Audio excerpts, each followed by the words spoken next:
Welcome to BIZ Tips with Jenny Rice, bringing you insights from real entrepreneurs. No fluff, just raw, practical strategies from those who've been in the trenches. Whether you're launching, scaling, or pivoting, this podcast is your backstage pass to lessons, successes, and game-changing tips. Get ready to learn, take action, and level up. Let's dive in with our next guest. Hi, this is Jenny Rice with BIZ Tips Podcast. I'm so excited about our guest today. We have Pauline Hoffmann, who's an infodemiologist. Welcome, Pauline. Thank you so much, Jenny, for having me. I'm glad to be here. Yeah, I'm really excited to have you as a guest. So talk a little bit more. What is an infodemiologist? And tell me a little bit more about your background. Okay. An infodemiologist is someone who studies the infodemic, which is essentially the pandemic of disinformation that we're seeing, quite a lot of now. I started out working in healthcare. I worked in public relations and healthcare, and then I became a professor, which I'm still doing. So I'm a professor at a small university south of Buffalo, New York. Study conflict resolution, but always had my hand or my toe in healthcare and in science. It's always been something I've loved. So when the pandemic hit, when COVID hit, I was really bothered by the fact that people didn't seem to have the science and health literacy that I think they needed to have in order to get through the pandemic. So the World Health Organization put together what they called an infodemiology training program, a manager's training program. And I applied on a lark, which is often what I do with things. I didn't think of all the people in the world, they were going to pick me from a small town in Western New York, but they did. And so then I thought, okay, I guess I have to do it now. But it was wonderful because I was able to connect with people from all over the world.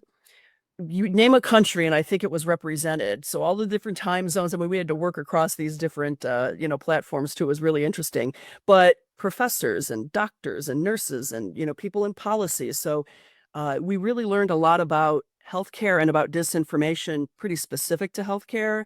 Around the world. And so that really led me from conflict into essentially studying the infodemic. And then I recently wrote a book, essentially all about, it's for the layperson. So it's not something that's academic at all. Fake news, witch hunts, and conspiracy theories, to try to help people understand what disinformation is, how they can spot it, and how they talk to people who might believe it specifically, because that's what we're hearing a lot. People don't know how to communicate with one another and don't necessarily know how to identify what disinformation is, particularly with artificial intelligence. So I have kind of a discombobulated background, I guess. I was a dean of the School of Communication. My first degree is biology. So then, here I am in communication. It's really interesting, the sort of pathway you take to get to your present state, I suppose. But now I'm pretty much interested in disinformation related to science and healthcare primarily. Although, how do I avoid politics now, right? Or any other areas where there's disinformation? That's so fascinating that you took your background on communication and, medical field and things like that, health and wellness, and put it together because it's so true. And a lot of that part of the problem is that it's out there, but people don't realize that it's out there. That misinformation, that fake news, that conspiracy theories kind of thing. And to be able to identify it. And tell me more about what you said about you're able to talk to other people that maybe have different opinions. Tell me more about that. That sounds really interesting. Right. I usually joke with folks that we all have our holidays when they come up, and we have our family gatherings, and you have crazy Uncle Larry who might be believing any number of conspiracy theories, for example. And so how do you have conversations with folks who might be believing these things? And it really is dependent on the situation. I do have some tips and tricks that folks can use, but I usually say one of the best things to do is to try to see if there's not some common ground you have. Like, do you have some common beliefs? And I often refer to, here's the academic in me coming out, right? Like Maslow's hierarchy of needs. Like, we all want people to feel safe. I have to believe we all want people to have shelter and food and, to have those basic necessities. So how we get there might differ, based on our beliefs. But I think if we can kind of start from some common ground. And something else that my family does too, my brother and I are very politically and very scientifically on opposite sides of the spectrum. And we've put a moratorium on certain topics. And we've just made that clear. When we get together, we will not be talking about politics. We won't be talking about science or health and so on. And if one of us brings it up, we're allowed to say, hold up, no. luckily, we have a lot of other things that we have in common. So the conversation doesn't always have to be about things that are controversial. Remember why it is you want to be with these people and why they're your family and why, or they're your friends. Now, if you're in a different space and this is your job to try to communicate with folks, then, there are some different, tips and tricks there as well that, you just have to rely on, developing trust and making sure you're someone who's very authentic and transparent and communicating accurate information, but also having an understanding of why people might believe as they do. So one of the things I try to stress is, don't consider people stupid. Now, whether you think that in your mind, like whatever you think, I can't control your thoughts, but if you start telling people they're stupid or making them feel that way, the conversation ends. And, leave your ego at the door, because I know, Jenny, you and I are always right? But sometimes we're not. Sometimes we might not have the answers either. So, I always ask the question, would you rather be right or would you rather be happy? well, there you are. Right? Right. So because Exactly. if some people just say, no, you have to believe what I'm doing. I'm like, well, no, there's a time to let it go. Right. Right. So Right. it's very interesting that you have that dynamic with your family members. You said your brother, I think you said, right? Yes. Your brother. So you must have gotten to a point where you understood each other's beliefs and perspectives and things like that to realize, hey, we're not on the same page. We have differing views and they're conflicting, or they're, right? So you had to figure that out before then you could say, let's find our common ground. Right. Right. Which is And we just say we're just going to agree to disagree. yeah. We don't, I mean, I know I'm right and he's wrong. I mean, he would tell you differently, right, if he Yeah. was on the podcast. Yeah. Yeah. No, very, very interesting. So then how do you help other people and businesses through your book so they can understand when they're reading something, they can sort of like say, what is fake news, and identify that? It's becoming more difficult with artificial intelligence, but artificial intelligence can also help us as well. Some of these AI tools are getting to the point where it's going to help you identify the disinformation too. Google has some great tools, like reverse image search, for example, that you can take an image or a video and it will tell you if it's real or if it's being used in the right context, because we're recycling some of these videos and things and photos. AI can also tell you, proximity. AI is one of the latest that I've been playing with, that it will even give you, like, if you punch something in, like the one recent one I did was, did J.D. Vance kill the Pope, which we know is not true, right?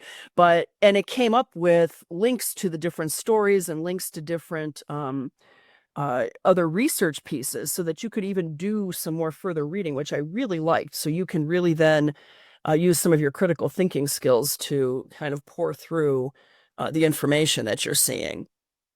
That's great. Yeah. And you talked about writing some other books and some courses. Tell me more about that too.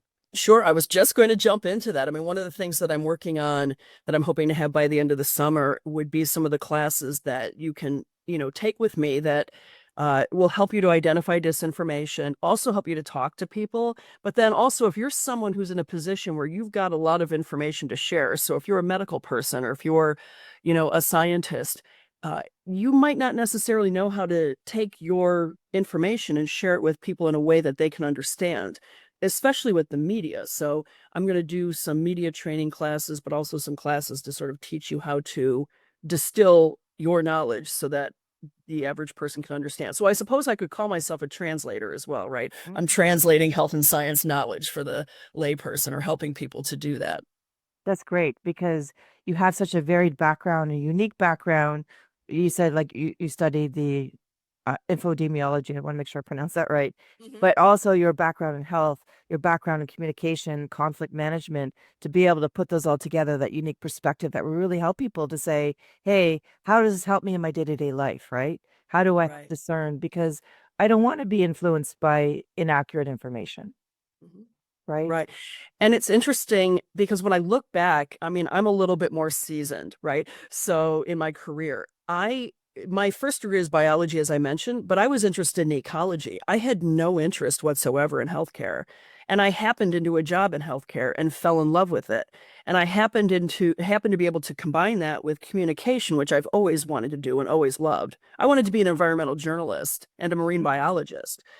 So the fact that I landed in healthcare was just bizarre, but I'm also someone who I'm not turning down opportunities. Like if a door opens, I'm going to try it. If I don't like it, I'll stop and go on to something else. But, so if there's some advice, I mean, please take things as they come. You never know. I never thought if you told me this is what I'd be doing, if 10 years ago you told me I'd be doing this, I'd tell you were crazy. No Right. way. Right. But I love it. So you never know where those opportunities are going to come and where they're going to lead. So please follow them. Absolutely. I think the universe works in mysterious ways where doors open and we got to at least, look at the door, open it, look inside and see if it fits us, right?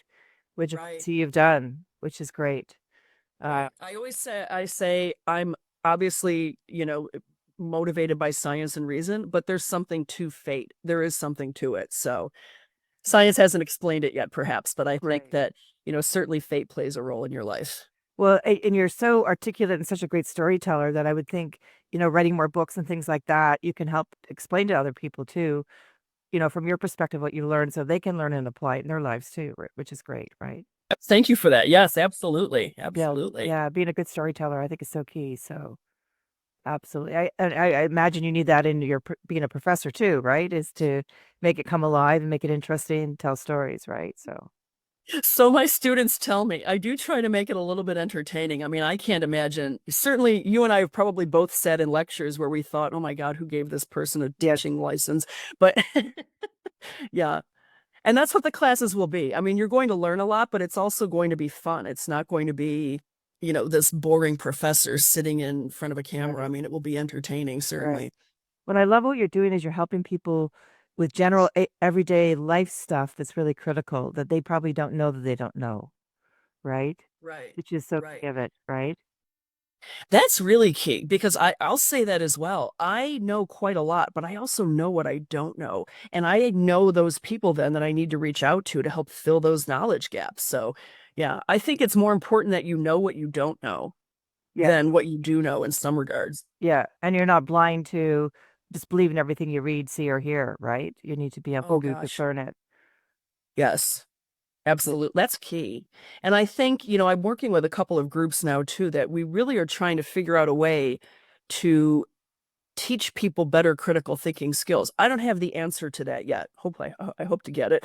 But because I think that people really do just believe, they're just going to believe without thinking, wait a minute, that seems really weird, or that doesn't make sense, or, where did that come from? So immediately when someone says to me, oh, I heard this on Facebook, I'm like, okay, hang on a second. Mhm. That Right. doesn't mean it's automatically not true, but let's do some checking. Yeah, absolutely. And you talked about AI tools that can help you check that, reverse engineer things so that you can figure out if it is fake news or not. Um, Right. yeah, because I do believe that some people just believe, depending on who it's coming from, they believe it's got to be correct without really having that critical thinking hat, like you talked about, to be able to discern what is true and what is not. Right. Really important. I love what you're doing. I love the impact you're going to have. You're writing more books, you said too. So Yes. you're a busy person. Yes. I have another book in the works, actually. I'm going to piggyback off of the witch hunts from my first book. And I'll touch on, traditionally what is a witch hunt, but then also the witch hunts that we're seeing right now in real time. And then I want to combine that with, maybe a trip to some place where we can sort of do a disinformation detox, or maybe it's the books, or who knows. Yeah. Yeah, more books are definitely in the works. Yeah, I love how you have your hands in a whole bunch of different pots and really make it a big impact. So it's really cool. Oh, Yeah. yes. Yes. So do you have any tips for our listeners around disinformation as we end this podcast that you can help with them? Question everything. I mean, I really and there was a time when I would say that you almost didn't have to do that, but I think now you really do have to question things. Think about who's going to have the truth. Think about who the author is of whatever it is that you've found. Think about where it is. I joked about Facebook, but honestly, if the only place it is Facebook, it's probably not accurate. Think about when it was published. Is it taken out of context, something that you've seen that might be, just pulled from a larger conversation? Really pay attention to is there some ulterior motive behind it? Like, is someone trying to make money? Are they trying to gain some power? Are they just trying to be deceptive? So those are some tips and tricks. And to talk to folks, it's okay to say, you know what, I don't want to have this conversation. Or you could say, I hadn't heard that. Where did you get that information? How did this, how did you find this? And, who's saying, to ask questions, but not in a mean way, just to kind of get more information. And then, I like to find more information before I then respond, so I'll hear people say things and I'm like, okay, I don't think that's true, but I want to do my own checking first before I get into before I engage with you in some way. So, Yeah. I think those are some pretty good tips and tricks. And I would imagine too that information you're reading, if you're reading it and going, that can't be true, it's okay, if it is true or not. But if you're trying to say, oh, I want to believe that person and change your lifestyle, change something in your life, that's when you really need to evaluate it, because you don't want to make a decision or do something differently based on something you read, heard, or listened to that could be untrue, that you just don't know that it's untrue. Exactly. And try to understand the other person's viewpoint too, or why they might be believing as they do. If you know what they're believing is completely false. There are so many reasons people believe. And I mean, people want things simple. No one wants a complicated message. People want to be able to understand things. That's why when you're given science and health information, if you don't have that background, that's a foreign language, so you want to make sure that people want to make sure they can understand things. They also don't like to live in a state of fear. So if you're going to give me information that makes me feel better, I'm going to follow that, and then certainly we have people and populations of people who have a lot of really good reasons not to trust, so we as women, I mean, every time we go into the doctor, we're hysterical, right? I mean, it's, that's just one example. Yeah, very true. Well, it's been so great having you as a guest. I've learned so much and new perspective on information. So thank you for that, Pauline. It's been great. Well, thank you. Thank you for having me. Yeah, no, it's been great having you as a guest and really insightful. Can't wait to hear more about your books and other things that you're doing. So please keep in touch. Okay, absolutely. Am I allowed to do this? Yeah, absolutely. That's great. Fake news, witch You hunt. can get my book anywhere you get books, that's for sure. That's great. Way to go. Okay. So this is Jenny Rice with BIZ Tips Podcast with Pauline Hoffmann, who's an infodemiologist. I love that word. New word I learned today. That's a wrap on this episode of BIZ Tips. For more insights, join us online. We share exclusive tips, resources, and strategies to help you grow and scale your business. Until next time, keep building, innovating, and making an impact.